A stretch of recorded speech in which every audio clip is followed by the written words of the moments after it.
नमस्कार, बहुत स्वागत है आपका। आप देख रहे हैं इंडिया टीवी। मैं हूं आपके साथ प्रिया सिंह सोमवंशी। नीतीश कुमार आज 74 साल के हो गए। नीतीश के बर्थडे वाले दिन बिहार में अटकलों का, अफवाहों का बाजार नए सिरे से गर्म हो गया। इसकी शुरुआत की बिहार के नेता प्रतिपक्ष तेजस्वी यादव ने। तेजस्वी ने नीतीश को खटारा गाड़ी कह दिया, उनकी सरकार को खटारा सरकार कह दिया। नीतीश के सारे विरोधी साग में घी डालने लगे, लेकिन दोपहर के बाद सीन बिल्कुल बदल गया। बीजेपी के नेता नीतीश कुमार के सपोर्ट में आने लगे और शाम तक जो सिचुएशन थी वो पूरी तरह से बदल गई। चिराग पासवान ने नीतीश को अगला मुख्यमंत्री तक अनाउंस कर दिया। और इन सबके बीच नीतीश क्या करते रहे? आज बर्थडे वाले दिन नीतीश कुमार ने जो किया, उससे बिहार की लेटेस्ट पॉलिटिकल पिक्चर एकदम क्लियर हो गई है। एक रिपोर्ट देखिए।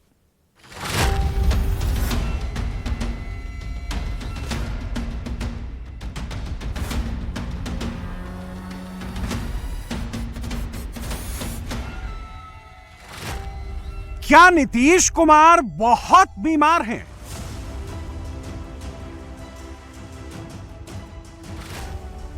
क्या नीतीश कुमार फॉर्म में नहीं हैं?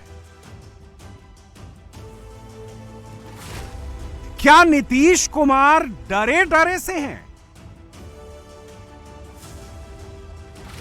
क्या नीतीश कुमार बोल नहीं पाते हैं? क्या नीतीश कुमार खटारा सरकार चला रहे हैं? नीतीश कुमार ने अपने किस मंत्री से कहा खड़े हो जाओ?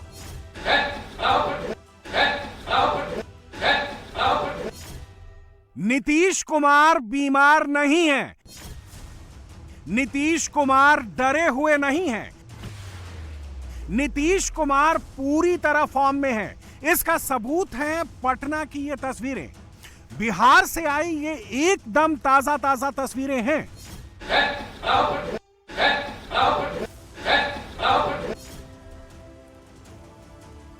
बिहार विधानसभा चुनाव से पहले नीतीश कुमार पूरी तरह एक्टिव हैं। नीतीश कुमार ने पटना में 59,000 विशिष्ट शिक्षकों को ज्वाइनिंग लेटर बांटा। इसी प्रोग्राम में बिहार के मुख्यमंत्री ने अपने शिक्षा मंत्री सुनील कुमार को फटकार लगाई। नीतीश कुमार ने उंगली दिखाते हुए शिक्षा मंत्री को ऐसे डांटा कि क्षण भर के लिए मंत्री जी सन्न रह गए। मंच पर मौजूद अफसरों को भी काट मार गया। आप जो मंत्री है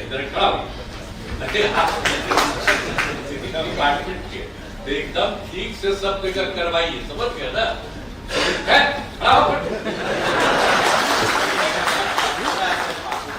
ठीक है, आपको जान के हमें डिपार्टमेंट चाहिए, आप एकदम पूरा तौर पर करते हुए सब लोगों को काम करिए। नीतीश ने जैसे ही मंत्रियों की ओर इशारा करके खड़ा होने के लिए कहा, मंच पर बैठे बिहार के सभी मंत्री कुर्सी छोड़कर खड़े हो गए। बाद में नीतीश कुमार ने कहा कि जिनका डिपार्टमेंट है सिर्फ उनको खड़ा होने को कहा है। मुख्यमंत्री के सामने हाथ बांधकर खड़े बिहार के शिक्षा मंत्री सुनील कुमार जेडीयू कोटे से ही मंत्री हैं। आईपीएस की नौकरी से रिटायर होकर राजनीति में आए सुनील कुमार 2020 में जेडीयू के मेंबर बने थे। उसी साल उन्होंने पहली बार चुनाव लड़ा। 2020 में उन्होंने पहली बार चुनाव जीता और पहली बार में ही मंत्री बन गए। नीतीश कुमार ने पहले उनको मद्य निषेध मंत्री बनाया था। मार्च 2024 से वो बिहार के शिक्षा मंत्री हैं। नीतीश कुमार ने जिस प्रोग्राम में शिक्षा मंत्री को डांट लगाई, उस प्रोग्राम में बिहार के दोनों डिप्टी सीएम सम्राट चौधरी और विजय सिन्हा भी मौजूद थे। नीतीश का यह रूप उन्होंने भी बहुत ध्यान से देखा। नीतीश कुमार किस कदर फॉर्म में हैं, उसका एक और एग्जाम्पल दिखाते हैं। नीतीश जब शिक्षकों को ज्वाइनिंग लेटर बांट रहे थे, उस समय महिला शिक्षिकाएं चुपचाप बैठी हुई थी। नीतीश कुमार ने उनसे ऐसा कुछ कहा कि सबकी हंसी छूट गई, तालियां बजने लगी, ठहाके लगने लगे। महिला जितनी है ना, देखिए कितना ज्यादा महिलाओं को आगे बढ़ाया है। जब कोई हंस नहीं रही थी तब हंसिए, सब महिला खड़ा होकर के एक बार कर दो, हंस दो, खड़ा होकर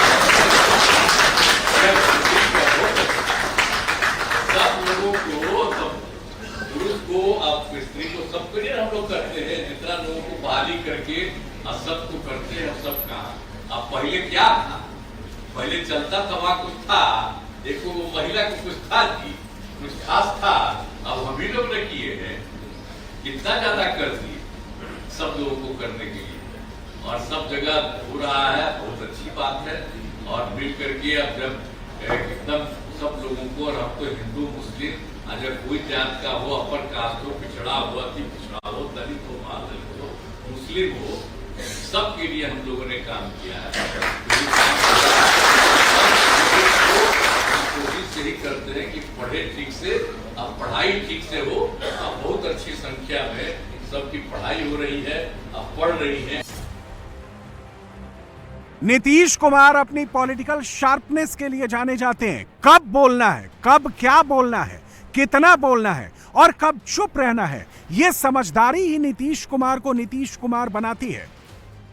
पिछले कुछ महीनों से नीतीश कुमार के हेल्थ को लेकर बहुत सी बातें कही जा रही थी। हेल्थ को लेकर पहले नीतीश कुमार के बेटे निशांत ने बयान दिया, और आज खुद नीतीश कुमार ने अपने अंदाज में सबको बता दिया कि बिहार का कंट्रोल किसी और के हाथ में नहीं, बल्कि उनके हाथ में ही है।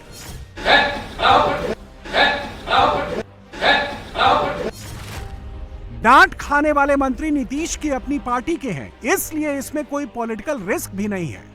बिहार सरकार ने 59,000 ज्वाइनिंग लेटर बांटने के लिए 1 मार्च शनिवार का दिन इसलिए चुना क्योंकि इस दिन नीतीश कुमार का बर्थडे पड़ता है।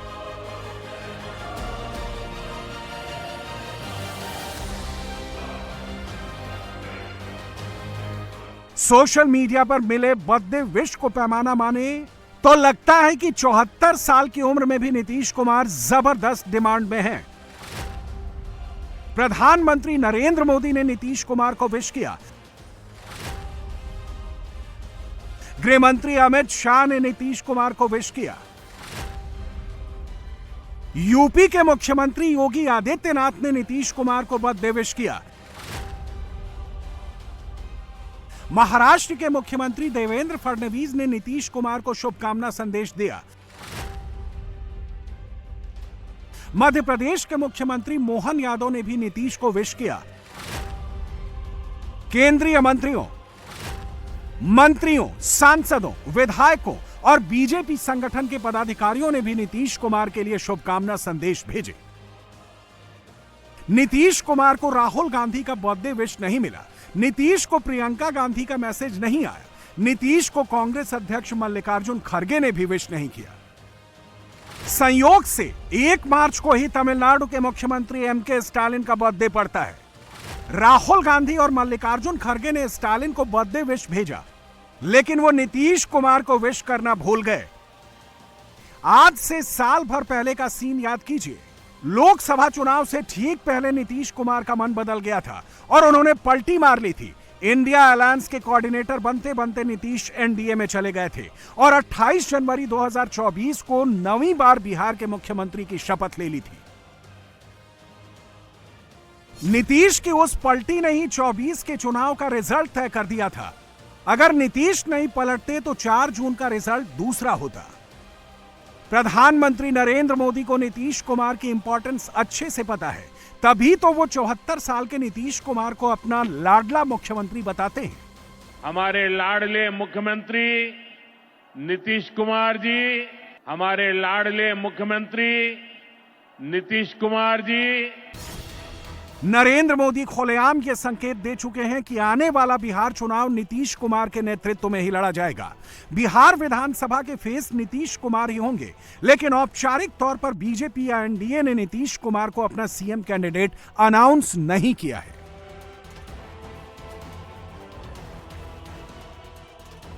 नीतीश कुमार उसी घड़ी का इंतजार कर रहे हैं। नीतीश के कैंप में एक बेचैनी है। तभी तो उनके बेटे निशांत कुमार मीडिया के सामने आकर यह कह देते हैं कि एनडीए उनके पिता को सीएम कैंडिडेट अनाउंस करे, जेडीयू भी ऐसा करे और इस बार बिहार के लोग उनके पिता को 43 से बहुत ज्यादा सीटें जिताकर भेजें। अपने पार्टी के कार्यकर्ताओं को भी मैं आह्वान करता हूं, जाइए जन जन तक पिताजी की नीतियां जो उन्होंने 19 साल में काम किया है, विकास किया, उसको जन जन तक पहुंचाएं। जनता को मालूम होना चाहिए ना कि क्या होना चाहिए, उसमें कमी नहीं होनी चाहिए, तब जाके जनता समझे कि हाँ ये लायक है तो ठीक है। 25 में भी मुख्यमंत्री नीतीश कुमार जी एनडीए भी घोषित करें और हमारे जेडीयू भी कार्यकर्ता सारे नेता सब मिलकर घोषित करें, एनडीए भी घोषित, सीएम है और सीएम के उनके नेतृत्व में हमारी सरकार बने, फिर से विकास का क्रम जारी रखे। पिता के जन्मदिन के मौके पर निशांत कुमार ने पटना के महावीर मंदिर में जाकर पूजा अर्चना की। नीतीश कुमार के करीबी मंत्री अशोक चौधरी ने 75 किलो का लड्डू चढ़ाया और नीतीश कुमार की अच्छी सेहत की कामना करते हुए आसमान में 75 कबूतर उड़ाए। नेता हमारे इस बिहार को बदलने में अपनी महती भूमिका का निर्वहन किया। 20 बरस से इस बिहार को कहां से कहां ले गए। आज का जो आर्थिक सर्वेक्षण जो कल पेश हुआ है, जब पुरानी सरकार ने छोड़ा था तो ये 7,000 पर कैपिटा था, आज 66,000 पर कैपिटा पर हम पहुंचे हैं। तो आर्थिक स्थिति हमारी मजबूत हुई है, हमारा बजट मजबूत हुआ है, हमारी मूलभूत संरचनाएं मजबूत हुई है और आने वाला जो 5 वर्ष है वो आर्थिक रूप से इस बिहार को अपनी पुरानी विरासत और पुरानी परंपरा को पाने का है, आर्थिक रूप से मजबूत होने का है, बेरोजगारी खत्म करने का है। 2020 के बिहार चुनाव में बीजेपी और जेडीयू के अंदर ही अंदर एक होड़ दिखी थी। चिराग पासवान जब नीतीश पर हमला कर रहे थे तब बीजेपी नीतीश को डिफेंड करने में एनर्जी नहीं लगा रही थी। 2025 में माहौल पूरी तरह बदला हुआ है। इस बार बीजेपी नीतीश को एकदम प्रोटेक्ट करके चल रही है। नीतीश कुमार पर कोई पॉलिटिकल फायर होता है तो कवर फायर देने का काम बीजेपी कर रही है। नीतीश कुमार पर पॉलिटिकल फायर किया तेजस्वी यादव ने। बिहार के नेता प्रतिपक्ष ने मुख्यमंत्री को बर्थडे विश करने की जगह उनकी सरकार को खटारा कह दिया। तेजस्वी यादव ने 4 पैराग्राफ का लंबा ट्वीट लिखा जिसमें उन्होंने नीतीश सरकार को 20 साल पुरानी जोड़-तोड़, पलटा-पलटी वाली खटारा सरकार बताया। इस पोस्ट के साथ तेजस्वी ने एक पिक्चर भी लगाई। माननीय मुख्यमंत्री जी अब लायक योग्य नहीं रह गए हैं मुख्यमंत्री के पद पर। लगातार जो है जिस हिसाब से उनकी क्रेडिबिलिटी है गिरती जा रही है, छवि खराब होती जा रही है। अब बिहार की जनता जो है खटारा गाड़ी नहीं चलाना चाहती है। अब बिहार की जनता नया गाड़ी जो है पे सवार होना चाहती है। नीतीश कुमार पर तेजस्वी और आरजेडी के इस अटैक के जवाब में कवर फायर देने के लिए बीजेपी के नेता आगे आए। बिहार के उप मुख्यमंत्री सम्राट चौधरी यहां कह गए कि नीतीश कुमार अभी 15 साल और शासन चलाएंगे।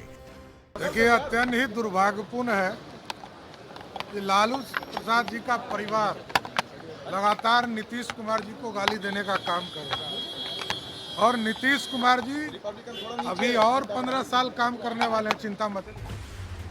बिहार के दूसरे उप मुख्यमंत्री विजय सिन्हा ने नीतीश कुमार को सुशासन लाने वाला मुख्यमंत्री करार दिया। कुछ लोग सत्ता के बेचैनी में है और सत्ता के बेचैनी में रहने वाले लोग एन केन प्रकारेण सारा षड्यंत्र रच करके सत्ता प्राप्त करने का खेल में नैतिकता को त्याग देता है। अब जरूरत है बिहार बचाने का, बिहार के मुख्यमंत्री सुशासन लाने का। जो प्रयास किए हैं उस प्रयास को आगे बढ़ाने का है। सम्राट चौधरी, विजय सिन्हा, गिरिराज सिंह, जीतन राम मांझी और चिराग पासवान, बिहार एनडीए के ये तमाम नेता जनवरी 2024 से पहले नीतीश कुमार के कट्टर आलोचक थे। 2025 में ये सब नीतीश कुमार के कट्टर समर्थक बन गए हैं। सब एक सुर में कह रहे हैं कि बिहार के कैप्टन नीतीश कुमार ही हैं और नीतीश की कैप्टनसी में ही 2025 वाला मैच जीतेंगे। अगर वो 15 साल की बात करते हैं तो ये 15 साल फिर उनका भी याद रहेगा सबको। जब 90 के दशक में जब उनका 15 साल था उसमें क्या हाल था बिहार का। ठीक है, हकीकत है ये इस तरीके की बातें करना, नेता प्रतिपक्ष हैं वो, कभी मुख्यमंत्री जी के ऊपर व्यक्तिगत टिप्पणी करते हैं, 15 साल की गाड़ी की बात करते हैं। आप नीतियों पे सोचिए ना कि चुनावी वर्ष है और जिस तरीके से हमारा गठबंधन मजबूती के साथ जीत की ओर अग्रसर हो रहा है। मैं बिल्कुल हम मानते हैं कि 2025 विधानसभा चुनाव परिणामों के बाद एनडीए की सरकार बनेगी, मुख्यमंत्री जी के नेतृत्व में चुनाव लड़ेंगे और वो पुनः मुख्यमंत्री बनेंगे। अब बिहार की सियासत का मोटा मोटा गणित समझिए। बिहार में पिछले 20 साल से किसी भी पार्टी को अकेले सत्ता नहीं मिली। बीजेपी और आरजेडी बिहार के सियासी तराजू के दो पलड़े हैं। नीतीश कुमार उस तराजू का कांटा है। नीतीश जिधर झुकते हैं सत्ता भी उधर झुक जाती है। नीतीश अभी बीजेपी की तरफ झुके हैं, इसलिए बीजेपी का पलड़ा भारी है, आरजेडी का पलड़ा हल्का है। लोकतंत्र में सत्ता नंबर से मिलती है, जिसकी जितनी संख्या भारी उसकी उतनी हिस्सेदारी। लेकिन नीतीश कुमार नंबर 3 की पार्टी के नेता होकर भी बिहार के मुख्यमंत्री बने हुए हैं। क्यों बने हुए हैं? नीतीश में ऐसा क्या खास है? इन सवालों के जवाब नीतीश के वोट बैंक में है। तमाम हमलों और सियासी लड़ाइयों के बावजूद नीतीश कुमार के पास अपना एक वोट बैंक है। लव कुश यानी कुर्मी कुशवाहा अत्यंत पिछड़ा और महादलित वोटर का एक हिस्सा नीतीश कुमार को नेता मानता है। इसके अलावा बिहार का अल्पसंख्यक मुसलमान भी नीतीश को उम्मीद से देखता है। जो मुस्लिम वोट लालू यादव के खाते में नहीं जाता, वो मुस्लिम वोट नीतीश कुमार के खाते में चला जाता है। 2010 में बिहार चुनाव में नीतीश कुमार की पार्टी जेडीयू को 22.58% वोट मिले थे। 2015 के चुनाव में यह वोट शेयर घटकर 16.8% रह गया। 2020 में नीतीश की पार्टी को 15.39% वोट शेयर मिला। आंकड़े देखकर लगता है कि 2010 से 2025 तक नीतीश कुमार का वोट बैंक कुछ घटा जरूर है, लेकिन खत्म नहीं हुआ है। नीतीश के पास अब भी इतना वोट है कि वो जिस पार्टी के साथ रहें उसे सत्ता में पहुंचा सकते हैं। नीतीश की ये पॉपुलैरिटी मिथिलांचल में भी है, सीमांचल में भी है, मगध में भी है और भोजपुर में भी है। बिहार की सत्ता में हिस्सेदारी के लिए लड़ रहे नेताओं को पता है कि चाबी तभी मिलेगी जब नीतीश कुमार देंगे, इसलिए अटैक का सेंटर नीतीश कुमार ही है। तेजस्वी पहले से चालू है। राहुल गांधी बिहार में पैदल मार्च करेंगे तो नीतीश पर ही निशाना साधेंगे। पीके ने भी नीतीश को टारगेट करना शुरू कर दिया है। मोदी जी बोले एक बार लाडला, अगले दिन 7 को भाजपाई मंत्री बन गया। फायदा तो है। चचा कहे कि अब तो मोदी जी के नाम मुंह से पूरा तो नहीं, आधा निकल गया है। लगता है कि हम ही मुख्यमंत्री अगले बार भी रहेंगे, तो 7 को भाजपाइयों को मंत्री बना दिए। अब 5-6 महीना सरकार बचा है, लेकिन नए नए मंत्री बने हैं, लूटने का और जुगाड़ बना रहे। मोदी जी खाली लाडला कह दिए, तो अगर आके कह दें कि अगला मुख्यमंत्री भी नीतीश कुमार होगा, तो नीतीश कुमार कहेगा पूरा बिहार बेच देते हैं, कोई दिक्कत नहीं, हमको बैठा दो बस यहाँ पर। चचा का हालत ये है कि शरीर थक गया है, दिमाग काम नहीं कर रहा है, लेकिन कुर्सी नहीं जाना चाहिए, कुर्सी न जाना चाहिए। मोदी जी दे तो ठीक है, ना तो ललटेन से ही जलाएंगे, अपना काम चलाएंगे। बीजेपी नीतीश कुमार के चारों तरफ एक प्रोटेक्शन वॉल बनाकर चल रही है। बिहार के वोटर अक्टूबर-नवंबर में नेताओं का हिसाब किताब करेंगे। उस हिसाब किताब के पहले पन्ने पर भी नीतीश का ही नाम होगा।